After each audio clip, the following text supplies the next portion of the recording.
As medidas de tendência central, de uma forma geral, elas servem para resumir um grande conjunto de dados num único valor. Por exemplo, quando eu pego um conjunto de 25 idades de pessoas, eu vou ter um conjunto numérico composto por 25 números. Se eu calcular a média desses 25 números, eu terei eles todos resumidos num único valor, que seria uma medida de tendência central, no caso, a média. Então, essas medidas de tendência central nos dão uma ideia de onde se localiza o centro, o ponto médio de um conjunto de dados. Média. Média é um valor típico representativo de um conjunto de dados, que fisicamente pode ser representado como ponto de equilíbrio de uma distribuição de valores. Nós temos o cálculo da média aritmética, da média ponderada, que serão objetivos da aula de hoje, só lembrando que existem também os cálculos da média geométrica e da média harmônica. A média geométrica ela é utilizada para o cálculo de médias de valores expressos na forma de percentuais ou taxas, enquanto a média harmônica é utilizada para o cálculo de velocidades e tempos. Vejamos essa charge apresentada agora aqui. Um professor fala para a sua turma: na próxima aula, vocês têm que trazer o material que vai custar em torno de R$500. Um aluno já fica preocupado com os gastos que ele vai ter. Quando o professor apresenta essa frase, ele fala de um valor de resumo. Ele simboliza que todos os gastos que os alunos terão, comprados nas mais diversas lojas de materiais acadêmicos, custarão em volta de R$500. Então, ele elaborou mentalmente um preço médio, uma medida de resumo que tenta resumir os gastos de cada um dos alunos.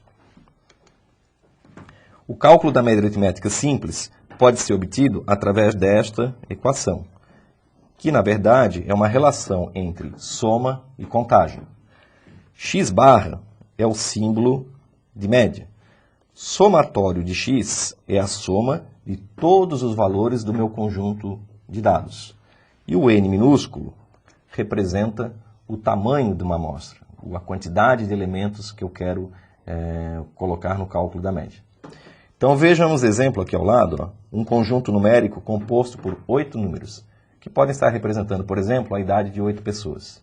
Se eu fizer a relação entre a soma e a contagem desses 8 números, eu terei a média.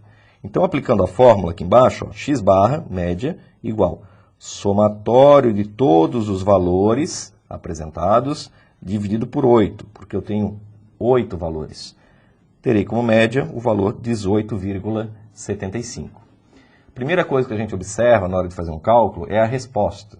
A resposta é 18,75. Como a minha variável de estudo era idades de pessoas, esses valores estão em anos. Se a média deu 18,75 anos, eu tenho que observar se esse valor está compreendido entre o menor valor da distribuição e o maior valor. No caso, o menor valor da distribuição é a idade de 16 anos. E o maior valor da distribuição é a idade de 23 anos. Logo, a média ficou dentro desse intervalo. Então, espera-se que essa resposta esteja correta. Média ponderada. O cálculo da média ponderada é um pouco diferente da média aritmética que nós vimos anteriormente. A média ponderada não é a simples relação entre a soma e a contagem. A gente tem que levar em conta os pesos. Por isso, há uma modificação na fórmula. No numerador aparece a expressão somatório de fx, diferentemente da média aritmética, que seria o somatório de x. O somatório de fx é dividido pelo somatório das frequências, que em estatística significa a mesma coisa que o tamanho da amostra. Vejamos o cálculo apresentado na tabela a seguir. Observamos que na coluna X existem os valores 2, 3, 4, 5, 6, 7 e 8. Vamos supor que estas sejam as idades de algumas crianças, variando de 2 até 8 anos de idade. Ao lado temos as frequências 3, 3, 4, 9, 6, 2 e 1. Significa que eu tenho 3 crianças com 2 anos de idade, mais 3 crianças com 3 anos de idade, 9 crianças com 5 anos de idade, e uma criança com 8 anos de idade. Para o cálculo da média, eu tenho que montar uma terceira coluna chamada coluna fx, que seria o resultado do produto entre a coluna f e a coluna x. Então, esse número 6 que aparece aqui, nada mais é do que a multiplicação de 2 com 3, O 9 que aparece em seguida é a multiplicação do 3 com o 3. O 14 que aparece aqui embaixo é o 7 vezes 2. E o 8 seria o 8 vezes 1. Montada essa terceira coluna, eu tenho que prestar atenção no somatório desta coluna. O somatório da coluna fx deu 134. Colocando 134 na equação do cálculo da média ponderada, transporto ele para a equação, eu tenho o numerador. O tamanho da amostra é o somatório das frequências. Eu também o transporto para a equação. Fazendo a divisão dos dois valores, eu terei como resposta 4,7857. Ou seja, a idade média dessas crianças, que têm idades oscilando entre 2 e 8 anos de idade, é de 4,78 anos. Quando eu tenho um agrupamento em classes, o cálculo da média procede da mesma forma, com um pequeno detalhe. Vejam a tabela a seguir. Faixa etária das crianças de uma escola Y. Os dados estão agrupados em intervalos de classe. Observem que na primeira classe eu tenho crianças que variam de 2 até o limite de 4 anos de idade, sendo que 2 está incluído no intervalo e o valor 4 está excluído. 4 seria o limite de 4, até a idade mais próxima de 4, que seria, por exemplo, 3 anos e meio, 3 anos e 11 meses, né? O limite mais próximo de 4 anos. Nesse conjunto eu tenho 6 crianças, com idades entre 2 e o limite de 4 anos. Na classe seguinte, seriam as idades entre 4 e 6 anos, composto por 18 crianças. Na terceira classe, eu tenho 10 crianças no intervalo entre 6 e o limite de 8 anos. E na quarta e última classe, eu tenho 6 crianças no intervalo entre 8 e 10 anos de idade, incluindo os 10 anos de idade, porque o intervalo está fechado. A coluna X ela é elaborada simplesmente com a montagem do ponto médio de cada uma das classes. Então, na primeira classe, que vai de 2 até 4 anos de idade, o ponto médio é 3. Nada mais é do que a média aritmética, entre 2 e 4. 2 mais 4 dividido por 2, 3. Nas próximas classes, eu faço o mesmo procedimento de cálculo. O x da segunda classe é 5, pois é o ponto médio entre 4 e 6. Na terceira classe, o ponto médio é 7 e na quarta classe, o ponto médio é 9. Agora que eu tenho a coluna F e a coluna X, fica fácil de montar a coluna Fx, que é o produto dessas duas colunas. Então, da mesma forma que eu trabalhei na média aritmética, na tabela anterior, a tabela de valores distintos, eu trabalho agora na tabela por agrupamento em classes. Basta fazer a multiplicação de F com X, que eu vou ter os valores 18, 90, 70 e 54. O somatório desta coluna, da coluna Fx, dará 232, que eu trago para a equação da média ponderada.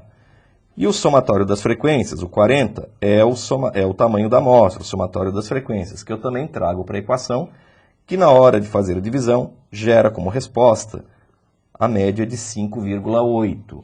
Então, a idade média dessas crianças, da escola Y, seria 5,80 anos. Partimos agora para a segunda medida de tendência central, uma medida não tão conhecida quanto a média, mas bastante útil nos processos de gestão. É a mediana. Mediana significa o valor que ocupa a posição central de um conjunto de dados ordenados. Então, a gente pressupõe que o primeiro objetivo dessa análise, o primeiro passo dessa análise, é colocar os dados em ordem. Eu teria que ordená-los. Posso ordená-los na forma crescente ou na forma decrescente. Por convenção, por facilidade de entendimento, se coloca preferencialmente na ordem crescente. Então, vejamos a figura. Eu tenho uma fila de crianças, sendo que a primeira é a mais baixa, que tem 1,33 m, a segunda é uma menina com 1,35 m, a terceira é uma outra menina com 1,37 m, e no final da fila tenho a criança mais alta, que tem 1,45 m. O que foi feito aqui é uma fila, um ordenamento. Esse ordenamento em estatística se chama disposição em hall, escrito com L no final, disposição em hall.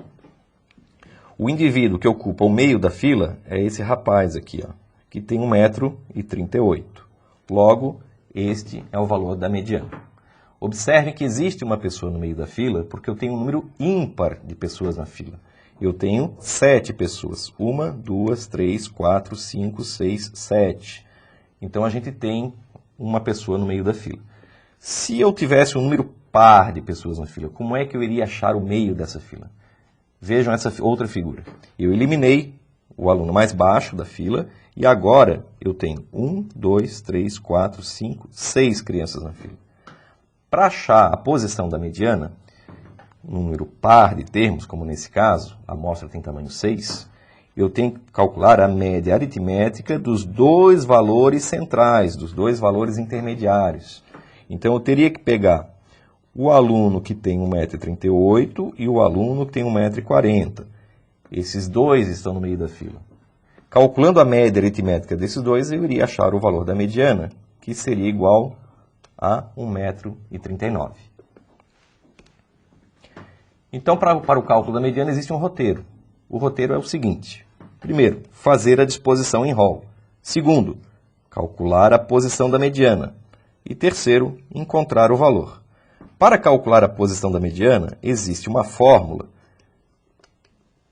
que pode ser escrita na seguinte forma, no seguinte aspecto. Posição da mediana é igual tamanho da amostra, n, mais 1, dividido por 2. Com a aplicação dessa fórmula, você consegue achar as posições. Então vejamos um exemplo com dados simples, dados que estão fora de uma tabela. Eu tenho aqui um conjunto de números dispostos que vão de 2 até 10. Vamos imaginar que isso também são idades de crianças. Primeira coisa que eu fiz foi ordená-los em ordem crescente. Então temos 2, 3, 4, 5, 6, 7, 8, 9 e 10. Fizemos a disposição em rol. Segundo passo, calcular a posição da mediana. O n é 9, são 9 crianças. 9 mais 1, 10, dividido por 2. Chegamos à posição da mediana, correspondente ao quinto termo, o quinto colocado da fila. Depois que eu achei a posição, aí sim que eu parto para a pesquisa do valor. Qual será o valor da mediana? Só olhar na fila. Ó, esse é o primeiro, esse é o segundo, esse é o terceiro, esse é o quarto, este é o quinto valor. Então a mediana assume este valor. A mediana é 6 anos. Tá? Então nós partimos do posto 5 e achamos o valor da mediana correspondente a 6 anos. Já no cálculo da mediana para valores que estão numa tabela, uma tabela onde tem a coluna das frequências, para encontrar o valor da mediana, eu sou obrigado a montar uma terceira coluna, que é a coluna da frequência acumulada. Então, nesse exemplo aqui, eu tenho uma variável de estudo, que é x, que no nosso caso são as crianças que vão de 2 até 8 anos. Tenho a coluna das frequências, uma tabela idêntica que a gente viu anteriormente, né? Com a quantidade de crianças em cada uma das idades. E a gente vai montar uma terceira coluna para poder montar a disposição em rol. Vejam que eu tenho 28 crianças e eu tenho que organizá-las em ordem, fazer a disposição da menor até a maior. As menores são as que têm 2 anos de idade. Quantas são? 3. Na coluna das frequências eu tenho 3 crianças. Então começo a montar a fila das frequências acumuladas assim. Coloco as 3 primeiras crianças na fila. A primeira, a segunda e a terceira. Acumulei até a terceira posição. Depois eu coloco mais 3. Então acumulei até a sexta posição. Mais 4, acumulei até a 10ª posição. Mais 9, acumulei até a 19ª. Mais 6, acumulei até a 25ª. Mais 2, acumulei até a 27ª. Mais 1, acumulei até a 28ª posição. Montei a fila. Observe que na estatística, o último colocado da fila tem que ser igual ao tamanho da amostra. Se eu tinha 28 pessoas para colocar na fila, o último terá que ser o 28º. Se nos seus cálculos, na hora da resolução de um exercício, você achar aqui, por exemplo, 29, é porque você contou alguém a mais. E isso não é permitido na estatística. Cada pessoa só pode ser contada apenas uma única vez. Ninguém pode ser contado 2 vezes. Se você, por exemplo, encontrou o cálculo, a resposta 27, você deixou de contar alguém. Então isso não pode acontecer. Na verdade, você tem que verificar onde houve o seu problema. Então, ninguém pode ser contado 2 vezes e ninguém pode deixar de ser contado. Esse valor 28 entra para a fórmula do cálculo da posição da mediana. N mais 1, 28 mais 1, 29. Dividido por 2, achamos uma posição quebrada, 14º e meio termo. Essa posição não existe, é uma posição ilusória. O que a gente deve fazer? A gente tem que pegar o 14º colocado da fila e o 15º. A gente volta na tabela e procura na fila, na coluna FA, onde é que está o 14º colocado e o 15º. Se eu verificar que nessa linha eu tenho da posição do 11º até o 19º, o 14º e o 15º são crianças que têm 5 anos. A média entre essas duas idades é o valor da mediana. Então, a mediana corresponde à idade de 5 anos. Qual é a interpretação que a gente deve fazer para o valor da mediana? A mediana é aquele valor que separa a metade menor da metade maior. No exemplo que eu falei anteriormente, como a mediana deu 5 anos, eu posso dizer que metade das crianças de estudo, no meu grupo de estudo, tem 5 anos ou menos. A outra metade tem 5 anos ou mais. Então, essa é a grande interpretação. 50% dos valores estão abaixo ou coincidem com a mediana, e os outros 50% estão acima ou coincidem com a mediana. Então, na figura, mostra um sujeito passando a seguinte explicação. Na empresa X, o salário mediano é de R$ 2.800. Como é que a gente interpreta isso? Que nessa empresa, metade dos funcionários ganham até R$ 2.800. E os outros 50%, a outra metade, ganha de R$ 2.800 para mais, para cima. A última medida de tendência central e a mais simples delas é a moda. Moda é o valor que ocorre com maior frequência em um conjunto de dados. Moda frequentemente é representada por uma simbologia, símbolo MO. Nós vimos anteriormente que a média é representada pelo símbolo X barra, a mediana por MD e a moda por MO. Então, a moda é o valor que ocorre com maior frequência. Vamos observar esses dados simples. No primeiro exemplo aqui, ó, os números 2, 3, 4, 5, 6, 7 e 8. Vejam que nós não temos nenhuma repetição, nenhum número repete. Logo, é uma distribuição amodal. Nós não temos moda. Às vezes isso acontece no conjunto de dados. Quando nós não temos nenhum número repetido, não há moda para ser apresentada nessa distribuição. No segundo exemplo, nós temos os números 2, 3, 3, 4, 5, 6 e 7. O 3 repete, ele aparece 2 vezes. Então, a moda dessa distribuição é 3. No terceiro conjunto de dados simples, nós vimos que o número 3 repete e o número 5 também repete. Agora nós passamos a observar qual é o número que mais repete. Tanto o 3 quanto o 5, eles repetem 2 vezes. Eles têm o mesmo número de repetições. Então, nós podemos dizer que existem 2 modas. A distribuição é bimodal. Moda igual a 3 e moda igual a 5. Numa tabela de valores distintos, como a que eu apresento aqui, com as idades das crianças de 2 a 8 anos, com as frequências correspondentes, totalizando uma amostra com 28 crianças, é muito fácil observar o valor da moda. Simplesmente basta eu pegar a idade que tem maior frequência. Na idade de 5 anos, eu tenho 9 crianças. Nas outras idades, eu tenho frequências menores. Então, posso responder, com bastante propriedade, que o valor 5 tem o maior número de ocorrências. Logo, a moda é 5 anos de idade.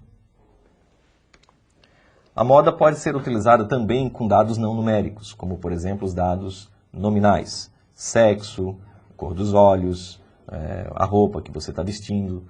Vejam a figura que é apresentada. Tem 1, 2, 3, 4, 5 modelos, né? 5 modelos. E estes 5 modelos, todos têm alguma característica comum. E alguns têm características que se repetem. Vejam, por exemplo, calça. 3 estão usando calças pretas e 2 estão usando calças jeans. Logo, a moda é usar calças pretas. Então, o termo moda ele é utilizado na estatística, mas ele funciona também quando alguém estuda, assim, por exemplo, moda, né? Fala um desfile de moda. Na verdade, o que se está tentando é montar uma tendência de uso futuro. O que as pessoas vão futuramente usar na sua grande maioria. Então, isso se refere à moda. Então, o que eu tinha para conversar com vocês hoje sobre a medida de tendência central era isso. Um bom estudo a todos e até a próxima.